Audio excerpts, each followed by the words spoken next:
Bubby? What's up, baby boy? Huh? You want to get in on a beer review? Hey, everybody, check it out. This is Brody.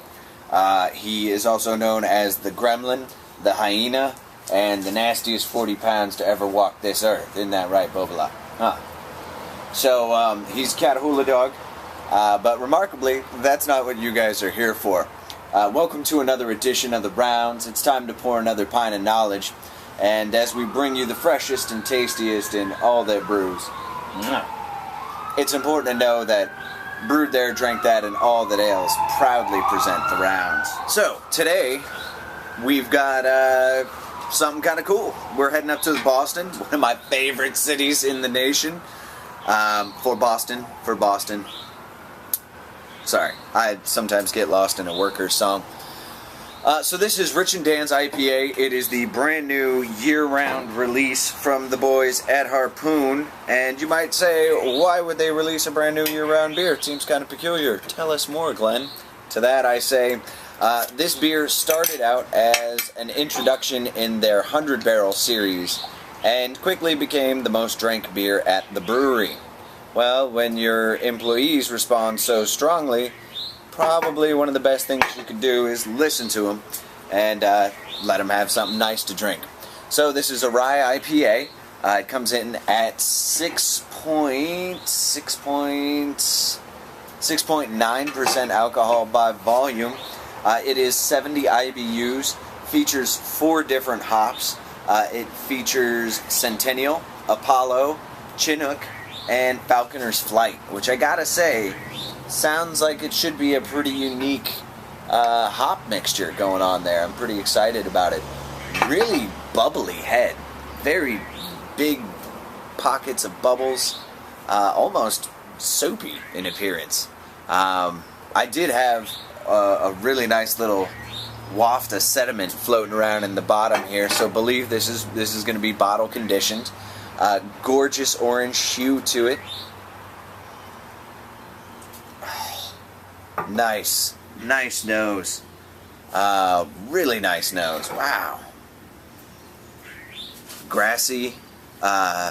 Little touch of, just a touch of the rye towards the end. That is just really nice.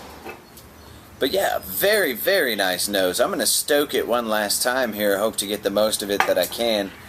Really healthy effervescence to it. Not quite fully cold conditioned. You get that extra bit of body there.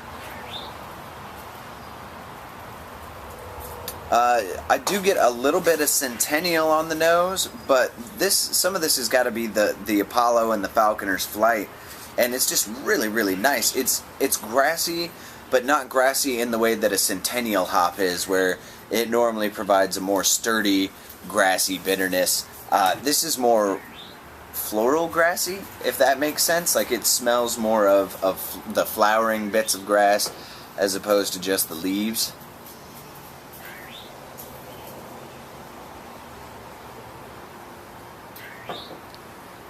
Oh, holy shit. What? Wow. A couple of the places I've hung out recently, I've been talking to other beer nerds, and somebody had actually just mentioned how awesome they thought Falconer's Flight was. And I don't know if that's what I'm getting here, or if that's the Apollo, or what, but this, wow. It's not, okay, in terms of rye IPAs, let's talk rye IPAs. So French Broad Rye Hopper, 22-ounce bomber, typically runs you $4. Good. Much heavier malt backbone than this, so it doesn't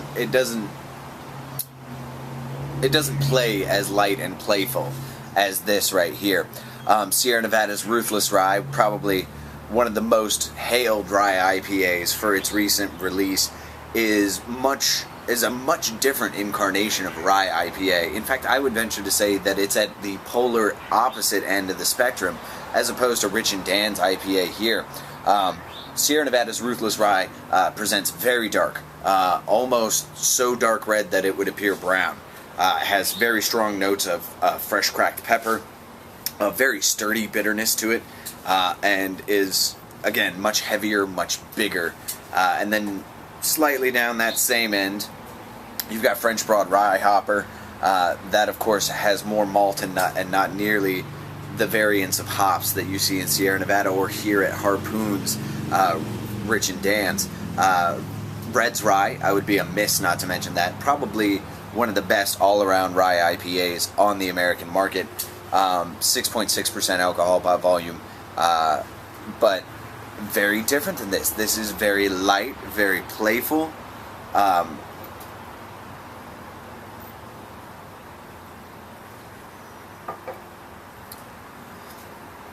The rye occurs in the first half of the flavor profile, is not over the top on the rye. You get kind of the nice little spice note, but nothing sturdy or accosting.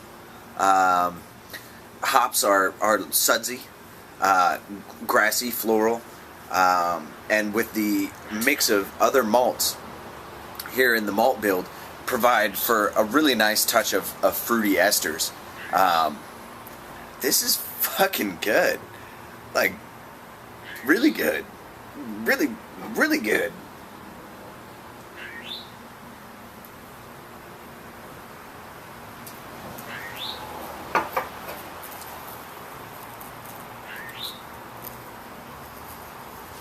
I am so severely impressed. Now, I actually didn't get to have this when it came out in the 100 Barrel series.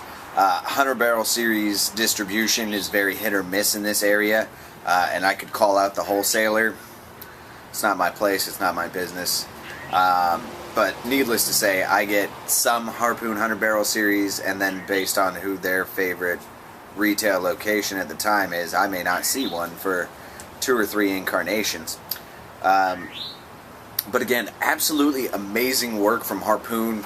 Harpoon has, without qualm, lived quite successfully in the same town that Sam Adams originated from, and you would almost think that would be something challenging for them. But with beers this original, I find it to be no surprise that they have been around for the time they have been around. This is fantastic. Their Leviathan Rye is amazing. Their Leviathan IPA is fantastic. They also just recently did a Leviathan Wee Heavy. Oh my gosh, Deutschesna. Harpoon, you guys are so fucking amazing. Deutschesna, for those of you that don't know, I think it was number 38 in their 100 Barrel release. And Deutschesna was like a fresh hop Czech ale, which is nuts because I've never heard of a fresh hop Czech ale before. And it poured like this golden red, and it used Slatic hops, which is a hops that, I mean, nobody's really ever heard of, but just provided such amazing flavor. I stand astounded, absolutely astounded. And what else is amazing is your price point. This is going to be a year-round release. You can find this in 6-packs of bottles, and it's going to run you typically $7.99 or $8.99 for a 6-pack. So literally in the neighborhood of $1 to $1.25 more than crap beer. And so for just that dollar, the evolutionary leap you take in terms of flavor and pride, I would be damn proud of this beer. I mean,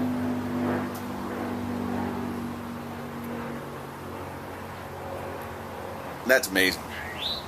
Really, really amazing. You can see the head is just about completely broken down. It's leaving kind of a wisping, but even that wisping is really only covering about half the glass. Frickin' amazing. Amazing. Really well done. Here's to it, Harpoon. Thank you so, so much. This was a treat, an absolute treat. Drink American, drink independent, and drink to your health. We'll see you next time here on The Rounds, guys. My name's been Glenn, and it's Brody. We'll see you next time.